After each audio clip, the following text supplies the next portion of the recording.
বাসদ ও গণতান্ত্রিক বাম মোর্চা সিপিবি বাসদ ও গণতান্ত্রিক বাম মোর্চা আহত আজকে ঢাকা সহ দেশব্যাপী হরতাল পরবর্তী এই সমাবেশের সংগ্রামী জাতীয় নেতৃবৃন্দ এবং প্রিয় ভাই ও বোনেরা, আমি শুরুতেই আজকে সকাল থেকে এমনকি হরতাল শুরু হবার আগ থেকে সরকার কোনো উস্কানি ছাড়া তারা যেভাবে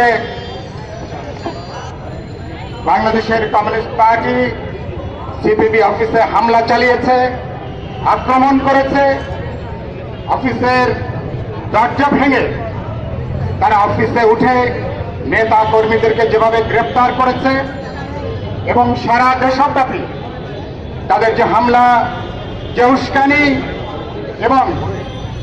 এবং তারা যেভাবে আমাদের নেতৃবৃন্দকে গ্রেপ্তার করেছে, এই সমস্ত কিছু মোকাবেলা করে জনগণের সমর্থন এবং ভালোবাসাকে নিয়ে যেভাবে স্বতঃস্ফূর্তভাবে দেশব্যাপী বিদ্যুতের এই অগণতান্ত্রিকভাবে মূল্য বৃদ্ধির সিদ্ধান্তের বিরুদ্ধে যেভাবে মানুষ শান্তিপূর্ণ হরতাল সফল করেছেন, সেজন্য আমি ঢাকা মহানগর সহ দেশবাসীকে সিপিবি বাসদ এবং গণতান্ত্রিক বাম মোর্চার পক্ষ থেকে উষ্ণ শুভেচ্ছা এবং অভিনন্দন জানাই।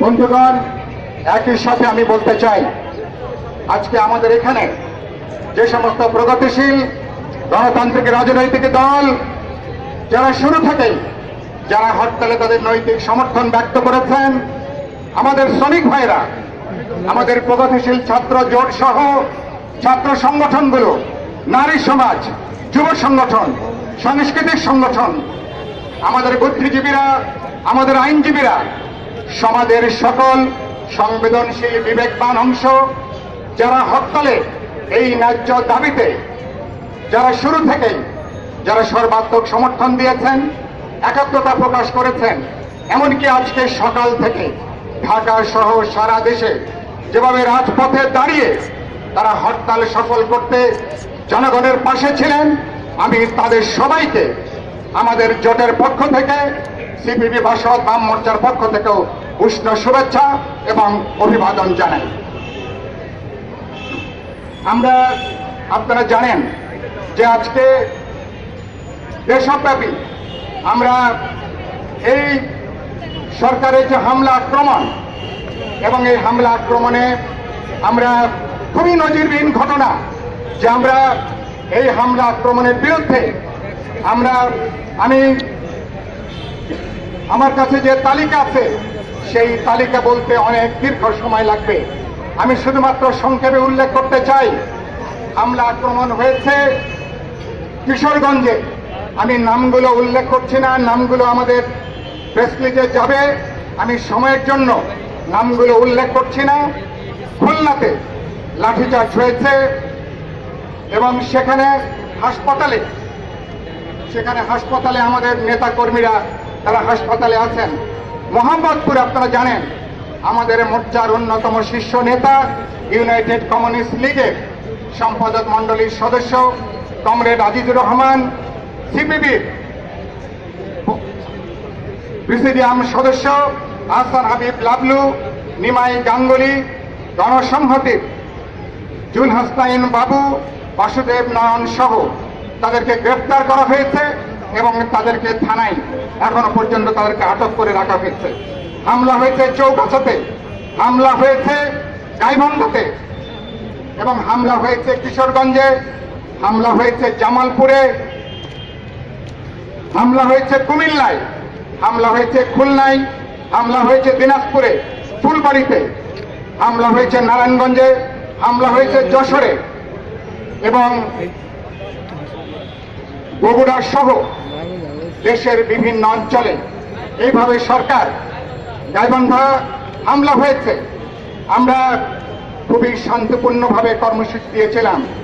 গতকাল হরতালের পূর্ব শেষ সমাবেশে আমরা পরিষ্কার করে বলেছিলাম যে সরকারের অন্তর্ঘাতকে মোকাবেলা করে কোনো উস্কানিতে পা না দিয়ে দেশবাসীকে আমরা আহ্বান জানিয়েছিলাম শান্তিপূর্ণভাবে এই হরতাল পালন করবার জন্য। দেশবাসী আমাদের ডাকে তারা সাড়া দিয়েছেন।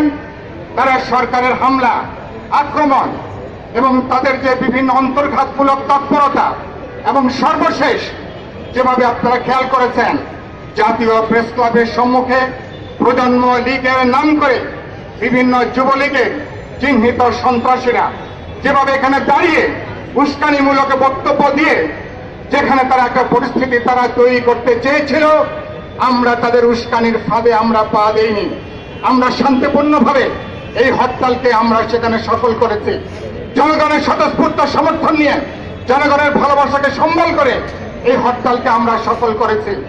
সরকার, আমি শুরুতেই আগামীতে আমরা যে আন্দোলনের কর্মসূচি আমরা ঘোষণা করতে যাচ্ছি, আমি পরিষ্কার করে বলতে চাই, দেশব্যাপী আজকে যে হামলা হয়েছে, আজকে যে আক্রমণ হয়েছে, এমনকি একটা শান্তিপূর্ণ সমাবেশ, শান্তিপূর্ণ মিছিল, সেটাকেও সরকার ভয় পাচ্ছে। ফেসবুকে আমাদের বন্ধুরা লিখছেন গাছের পাতা পড়লেও সরকার নাকি ভয় পাচ্ছে। সরকারের ভিত্তি এতই দুর্বল, তাদের ক্ষমতা এতই নড়বড়ে, একটা শান্তিপূর্ণ সমাবেশ, শান্তিপূর্ণ জমায়েত, শান্তিপূর্ণ মিছিল, সেটাকেও সরকার হামলা করছেন। সেটাকেও আমাদের প্রগতিশীল ছাত্র জোট আজকে ঢাকা বিশ্ববিদ্যালয় শাহবাগ অঞ্চলে তাদের শান্তিপূর্ণ অবস্থান, সমাবেশে, মিছিলে সাউন্ড গ্রেনেড সহ নতুন নতুন প্রযুক্তি ব্যবহার করে যেভাবে তারা একটা আতঙ্ক তৈরি করেছে, যেভাবে তারা হামলা চালিয়েছে, আমরা এই সমাবেশে তার তীব্র নিন্দা জানাই এবং আমরা তাকে প্রতিবাদ জানাই। তারপরও আমাদের ছাত্ররা সাহস নিয়ে ওখানে দাঁড়িয়ে হরতালের কর্মসূচির পক্ষে তারা সমর্থন জানিয়েছে। ছাত্র সমাজকে সাথে নিয়ে হরতালকে তারা সফল করেছে। আমি প্রগতিশীল ছাত্র জোটকে সেজন্য বিশেষভাবে তাদেরকে আমি অভিনন্দন জানাই এবং তাদের এই ভূমিকার জন্য। এবং আগামীকাল আমরা যে হামলা হয়েছে, বিশেষ করে কমিউনিস্ট পার্টি অফিসে হরতাল আমরা শুরু করতে বলেছি 6টায়, 5:30টায় কমিউনিস্ট পার্টির অফিসে তারা হামলা করেছে, তারা গেট ভেঙেছে এবং 4-5টা তারা টিয়ার শেল তারা নিক্ষেপ করেছে। সরকার বলছে এটাই নাকি গণতন্ত্র, দেশ নাকি এটাই নাকি গণতন্ত্র, এটাই নাকি আইনের শাসন, দেশ নাকি এভাবে চলবে। আমরা পরিষ্কার করে বলতে চাই, এটা কোনো আপনার বাপদাদার জমিদারি না, এটা কোনো মগের মুল্লুক না, এভাবে কোনো দেশ চলতে পারে না। এভাবে কোনো সরকার এভাবে জনগণের বুকের উপরে চাপিয়ে দিয়ে গণতন্ত্রের কথা বলে স্বৈরতান্ত্রিক কায়দায় আর ফ্যাসিবাদী কায়দায় দেশ তারা চালাতে পারে না। এই ঘটনার প্রতিবাদে এবং সারা দেশব্যাপী আমাদের নেতা কর্মী সমর্থকদেরকে যেভাবে গ্রেপ্তার করা হয়েছে, অত্যাচার করা হয়েছে এবং তাদেরকে ধরে নিয়ে নির্যাতন করা হয়েছে, তার বিরুদ্ধে আগামীকাল আমরা সারা দেশব্যাপী সেখানে সমাবেশ এবং বিক্ষোভ মিছিল, এই ঘটনার প্রতিবাদে আগামীকালে ঢাকা সহ দেশব্যাপী সরকারের জুলুম, এই নির্যাতন, সিপিবি অফিসে হামলা আক্রমণ সহ দেশব্যাপী সরকারের এই রাষ্ট্রীয় সন্ত্রাসের বিরুদ্ধে আগামীকাল আমাদের সবচেয়ে বড় কর্মসূচি ঢাকা সহ দেশব্যাপী আমরা বিক্ষোভ সমাবেশের আমরা কর্মসূচি ঘোষণা করছি এবং সেই কর্মসূচি ঢাকাতে বিকেল 4টায় প্রেস ক্লাবের সম্মুখে এখানে সমাবেশ হবে এবং বিক্ষোভ মিছিল হবে। দেশব্যাপী প্রতিটা জেলা পর্যায়ে, উপজেলা পর্যায়ে সমাবেশ হবে এবং বিক্ষোভ হবে। সেই বিক্ষোভের মধ্য দিয়ে সরকারকে আমরা জানিয়ে দিতে চাই, কোন হামলা আক্রমণের কারণের জন্য কোন ন্যায্য আন্দোলন থেকে দেশপ্রেমিক শক্তি, বামপন্থী শক্তি রাজপথ আমরা ছাড়ি নাই, রাজপথ আমরা ছাড়বো না। ফলে বিজয় অর্জন না হওয়া পর্যন্ত এই লড়াইটা চলবে। বন্ধুরা, আমাদের নেতৃবৃন্দ আপনাদেরকে বলেছেন, আপনারা শুনেছেন, একটা ন্যায্য দাবি নিয়ে আমরা আন্দোলন করছি। আমাদের এই হরতালে কোনো বোমা ফাটে নাই, কোনো বাস ভাঙচুর হয় নাই, আমরা কোথাও কোনো আগুন ধরাই নাই, আমরা কোথাও কোনো সন্ত্রাসী তৎপরতা চালাই নাই। আমরা যেহেতু ন্যায্য আন্দোলনের ন্যায্য আন্দোলনের যে শক্তি, সত্যের যে শক্তি, সেই শক্তির উপরে দাঁড়িয়ে মানুষের সমর্থন এবং ভালোবাসাকে সম্বল করে দেশব্যাপী মানুষ অভূতপূর্বভাবে মানুষ যেভাবে সমর্থন করেছে, সবাই তো রাস্তায় নামে না, কিন্তু আমরা কোটি কোটি মানুষের সমর্থন এবং ভালোবাসা নিয়ে এই কর্মসূচিকে আমরা সফল করেছি। আমরা সরকারকে পরিষ্কার করে বলতে চাই, তাতেও যদি আপনাদের কানে পানি না যায়, আগামী 24 ঘন্টার মধ্যে বিদ্যুতের এই বর্ধিত মূল্য বৃদ্ধির ঘোষণা যদি প্রত্যাহার না করেন, আগামীকাল সমাবেশের মধ্য দিয়ে আন্দোলনের পরবর্তী বৃহত্তর কর্মসূচি আমরা ঘোষণা করব এবং সেই কর্মসূচি ধারাবাহিকভাবে চলবে। একটা আধা বেলা হরতালে আমরা শেষ করব না। প্রয়োজনে সমাবেশ চলবে, ঘেরাও চলবে, অবরোধ চলবে। প্রয়োজন বোধে সকাল সন্ধ্যা দেশব্যাপী আমরা জনগণের দাবিতে, পথের দাবিতে, জনগণকে রক্ষার দাবিতে আন্দোলনের যে কর্মসূচি, সেই কর্মসূচি আমরা অব্যাহত রাখব। শেষ যে কথা বলে এই সভাটা শেষ করতে চাই, আপনারা জানেন সরকার তার কোনো ন্যায্যতা প্রমাণ করতে পারে নাই।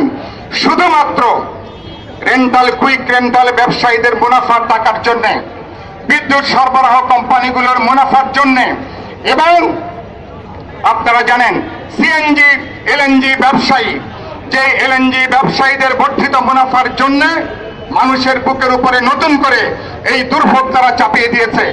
বাসা ভাড়া বাড়বে, পরিবহন ভাড়া বাড়বে, শিল্প উৎপাদন, কৃষি উৎপাদনে সেখানে নতুন করে খরচ সেখানে বাড়বে। এমনিতে চালের দাম 50 টাকার উপরে, এরা এত টাকা করেছে, চালের দাম যদি 100 টাকা হয় এই লুটেরাদের কোনো কিছু যায় আসে না। এত টাকা কামাই করেছে, আগামী 200 বছর খেয়েও মনে হয় এই টাকা তারা শেষ করতে পারবে না। এই কারণের জন্য দেখছেন নতুন করে আবার 3টা ব্যাংক ইতিমধ্যে বাংলাদেশ ব্যাংক তারা খালি করে ফেলছে। বাংলাদেশ ব্যাংকের টাকা উঠছে বিদেশের জুয়ার বাজারে। আমাদের প্রাইভেট ব্যাংকগুলোকে তারা সেখানে এক পরিবারে 4 জন সদস্য নিয়োগ করে পরপর 9 বছর পরিচালনা বোর্ডের সদস্য করার আইন করে সমস্ত ব্যাংকিং খাতকে একটা লুটপাটের একটা স্বর্গরাজ্য তারা বানিয়ে দিচ্ছে।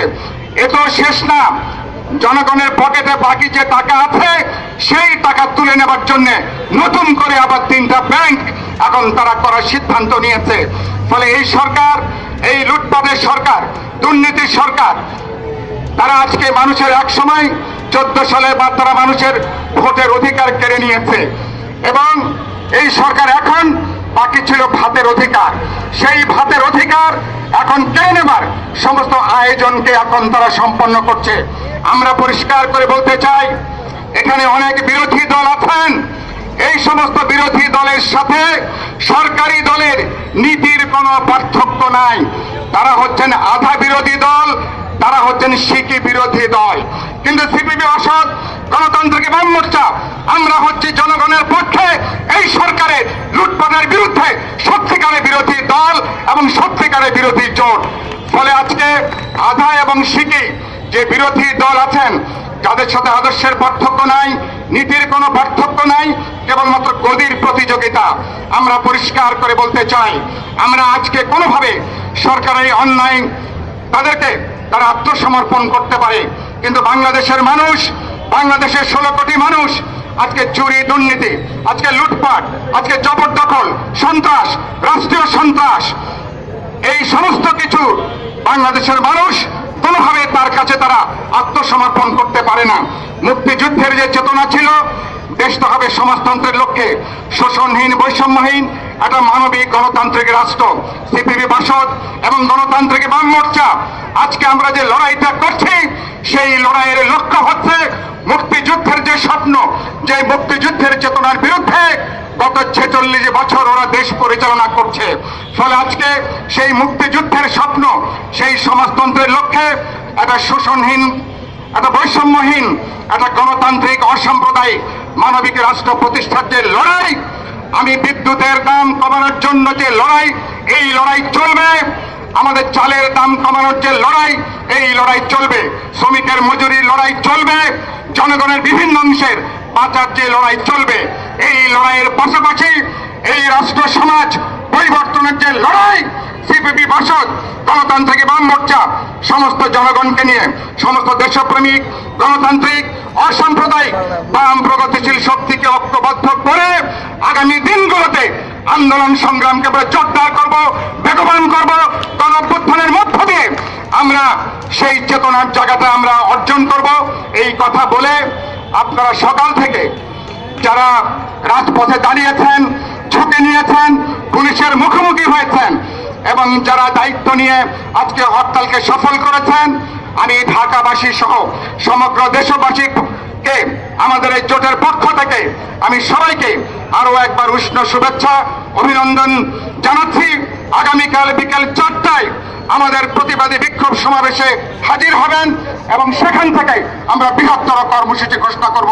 সবাইকে শুভেচ্ছা জানিয়ে আজকে হরতালের কর্মসূচি এবং সমাবেশ আমরা এখানে সমাপ্ত ঘোষণা করছি।